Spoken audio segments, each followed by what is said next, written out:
ان الحمد للہ والصلاة والسلام على سید المرسلین وعلى آلہ واصحابہ اجمعین اما بعد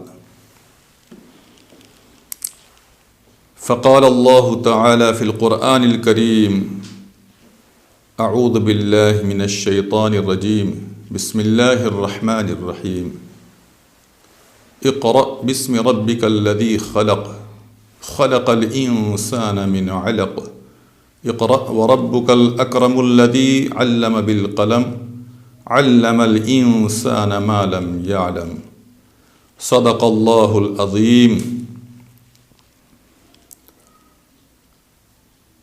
کل کی نشست میں وحی اور اس کی حقیقت کے موضوع کو میں نے چھیڑا تھا اور یہاں لا کر کے چھوڑا تھا کہ اللہ تعالیٰ اپنے بندوں میں سے کسی کو منتخب فرما کر اسے اپنا پیغمبر قرار دے دیتا ہے اور اس پر اپنا کلام نازل فرماتا ہے، اسی کلام کو وحی کہا جاتا ہے۔ حواس خمسہ یعنی قوت باصرہ، قوت لامسہ، قوت شامہ، قوت ذائقہ، قوت شامہ، ان حواس کے ذریعے سے انسان علم حاصل کرتا ہے، معلومات حاصل کرتا ہے، لیکن یہ سب حواس خمسہ کا ایک دائرہ ہے اور اسی دائرے کے اندر رہ کر کے یہ حواس خمسہ معلومات فراہم کرتے ہیں۔ لیکن جہاں پر حواس خمسہ جواب دے دیتے ہیں اس کے آگے عقل رہنمائی کرتی ہے، اور عقل بھی ایک محدود دائرے میں کام کرتی ہے۔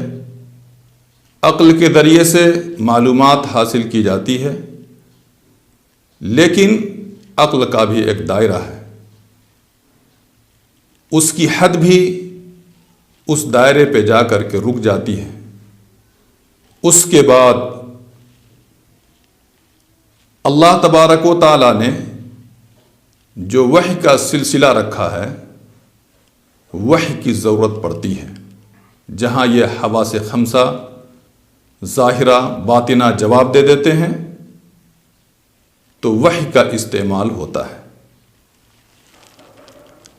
اس سے واضح ہو گیا کہ وحی انسان، اس سے واضح ہو گیا کہ وحی انسان کے لیے وہ اعلیٰ ترین ذریعہ علم ہے جو اسے اس کی زندگی سے متعلق ان سوالات کا جواب مہیا کرتا ہے جو عقل اور حواس کے ذریعہ حل نہیں ہو سکتے۔ جو شخص معاذ اللہ خدا کے وجود ہی کا قائل نہ ہو، ایسے فرقے دنیا کے اندر موجود ہیں جو اللہ کے منکر ہیں، خدا کی ذات کے منکر ہیں، انکار کرنے والے ہیں کہ خدا کوئی چیز نہیں ہے۔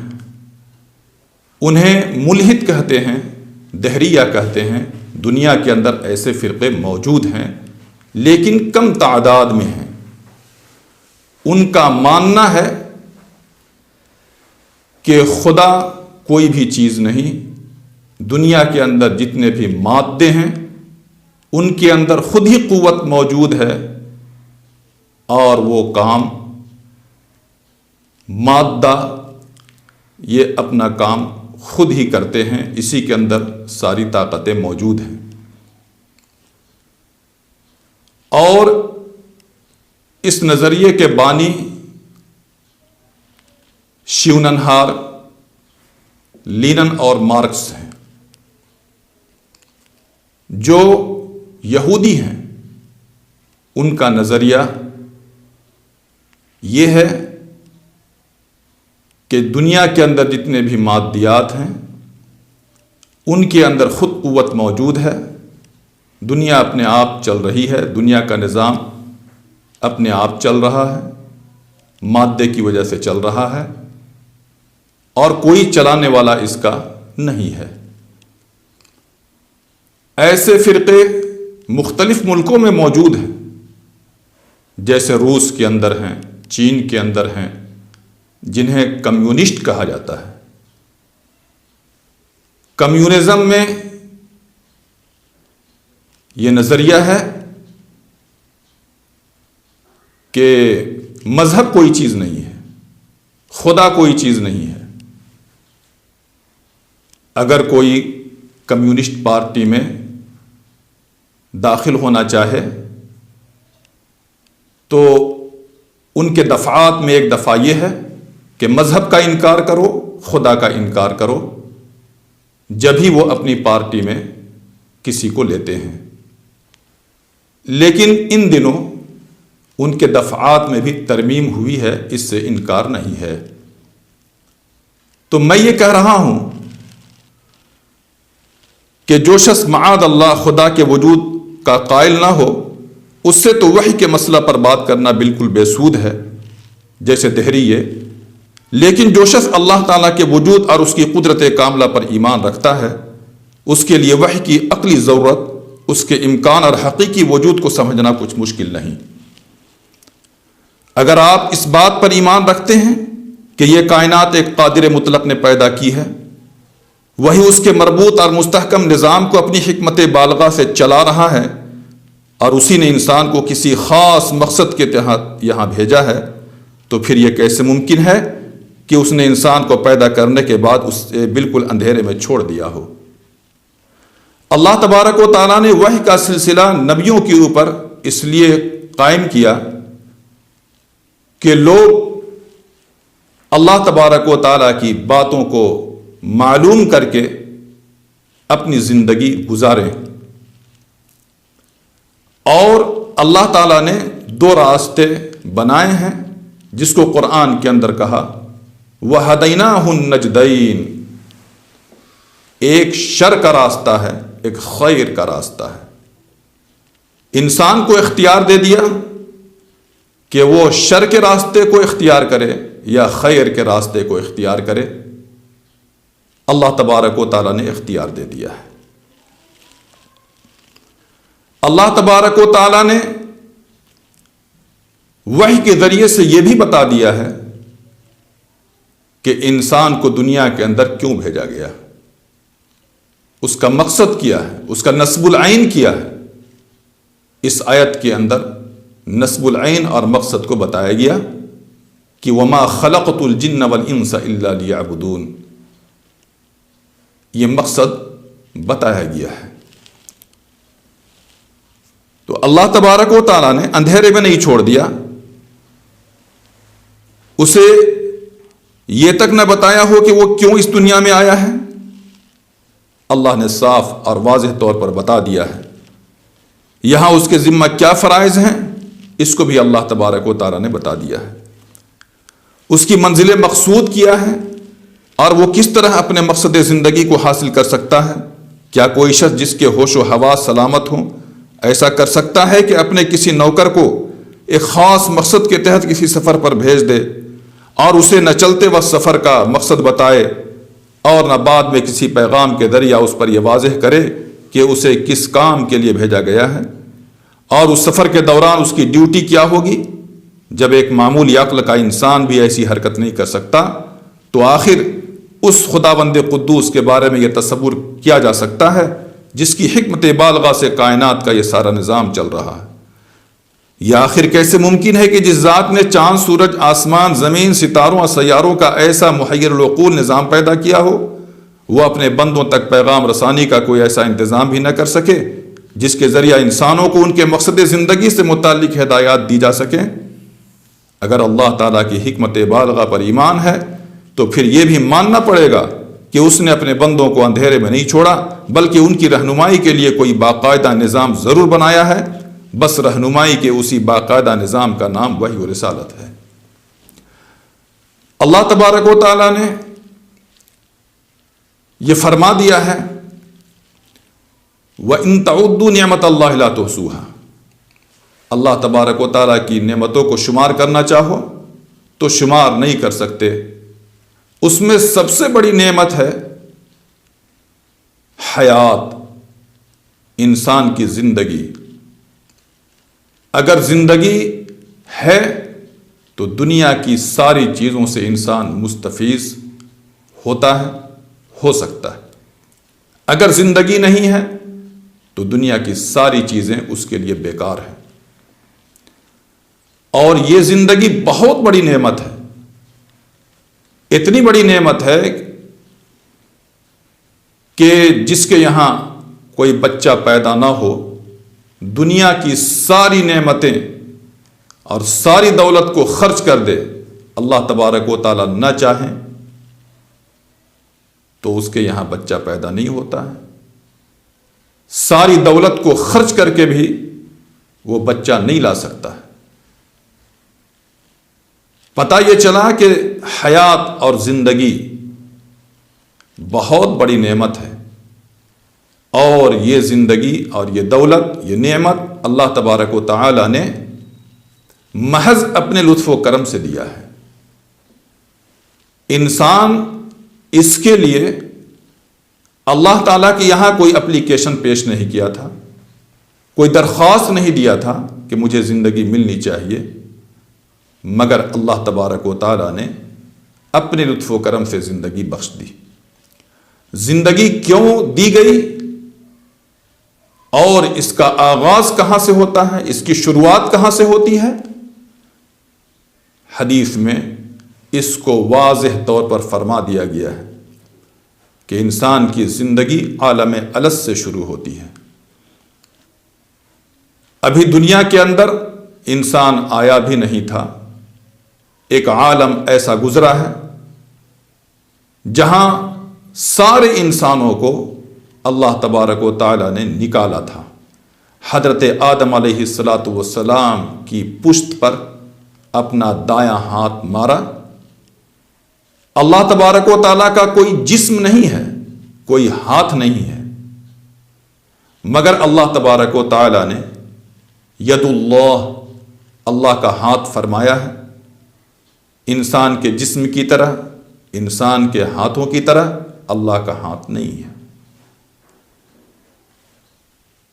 بہرحال میں یہ عرض کر رہا ہوں کہ عالم الست میں حضرت آدم علی نبینا علیہ السلام کی پیٹھ پر اپنا دایاں ہاتھ مارا تو دنیا کے اندر آنے والے جتنے بھی نیک انسان تھے وہ سب وہاں نکل گئے۔ بایاں ہاتھ مارا تو دنیا کے اندر جتنے برے انسان آنے والے تھے وہ سب نکل گئے، اور اسی وقت وعدہ لیا تھا الست بربکم، کیا میں تمہارا رب نہیں ہوں؟ تو سب نے کہا تھا بلا، کیوں نہیں، آپ ہمارے رب ہیں۔ انسان کی زندگی اسی عالم الست سے شروع ہوتی ہے، اور وہاں سے اللہ تبارک و تعالیٰ نے منتقل کیا تو اس دنیا کے اندر انسان آ گیا۔ لیکن اس دنیا کے میں آنے سے پہلے ماں کے پیٹ میں آیا، وہاں 9 مہینے کی زندگی گزار کر پھر اس دنیا کے اندر آیا، اور 50-60 برس کی زندگی گزار کر کے عالم برزخ میں چلا جاتا ہے۔ عالم برزخ کے بعد وہ حشر کے میدان میں پہنچے گا، اور وہاں سے پھر یا تو جنت میں جائے گا یا جہنم میں جائے گا۔ انسان کبھی نہیں مرے گا۔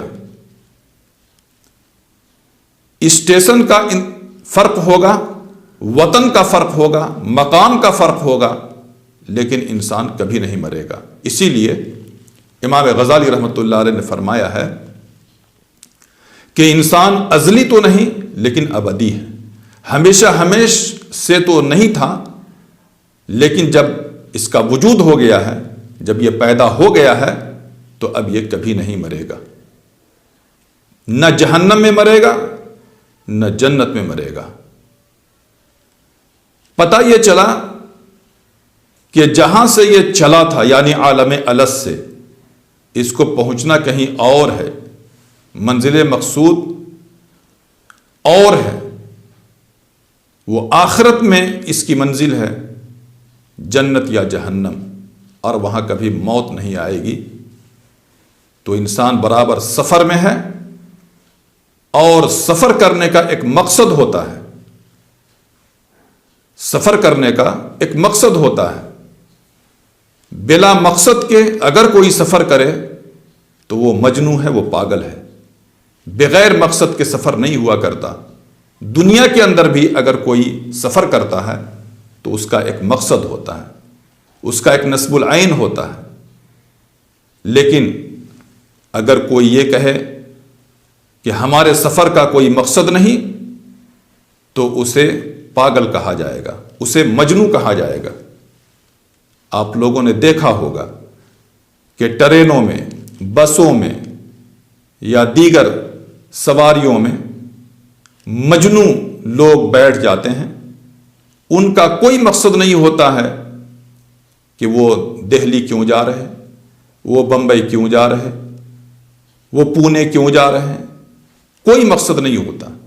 لیکن ایک عقل مند انسان جب سفر کرتا ہے، اس کا مقصد ہوتا ہے کہ اس لیے دہلی کا سفر ہو رہا ہے، اس لیے حیدرآباد کا سفر ہو رہا ہے۔ تو عقل مند انسان وہ مقصد کے تحت سفر کرتا ہے۔ آپ غور فرمائیں کہ ہماری زندگی کہاں سے چلی ہے؟ عالم الست سے چلی ہے۔ اس اسٹیشن کو پار کرنے کے بعد ماں کے پیٹ میں ہم آ گئے، اور وہاں سے جب انتقال ہوا، اس وطن کو ہم نے چھوڑا، اس اسٹیشن کو ہم نے پار کیا تو دنیا کے اندر آ گئے۔ یہ بھی ایک وطن ہے، یہ بھی ایک مقام ہے، یہ بھی ایک اسٹیشن ہے۔ اور یہاں سے جب ہم پار ہوں گے تو عالم برزخ میں پہنچ جائیں گے۔ عالم برزخ کے بعد پھر میدان محشر میں پہنچیں گے۔ میدان محشر سے یا تو جنت میں پہنچیں گے یا جہنم میں پہنچیں گے، اور نئے نئے انتقالات وہاں ہوتے رہیں گے۔ اس لیے انسان ازلی تو نہیں ہے لیکن ابدی ہے، اور ہمیشہ سفر میں ہے۔ تو ہمارے سفر کا مقصد ہے وَمَا خَلَقْتُ الْجِنَّ وَالْإِنسَ إِلَّا لِيَعْبُدُونَ، اللہ تبارک و تعالیٰ کی عبادت۔ اللہ تبارک و تعالیٰ نے ہی اس مقصد کو بتایا اور وحی کے ذریعے بتایا ہے۔ اس سے صاف واضح ہو جاتا ہے کہ وحی محض ایک دینی اعتقاد ہی نہیں بلکہ ایک عقلی ضرورت ہے، جس کا انکار در حقیقت اللہ تعالیٰ کی حکمت بالغہ کا انکار ہے۔ میں نے جو مضمون شروع کیا تھا وحی اور اس کی حقیقت، تو ایک چیپٹر، ایک پارٹ اس کا ختم ہوا، دوسرا پارٹ آج کمپلیٹ ہو گیا۔ اب آئندہ میں یہ بتاؤں گا کہ حضور پر وحی کے نزول کے طریقے کیا تھے۔ یہ تیسرا پارٹ شروع ہوگا انشاءاللہ۔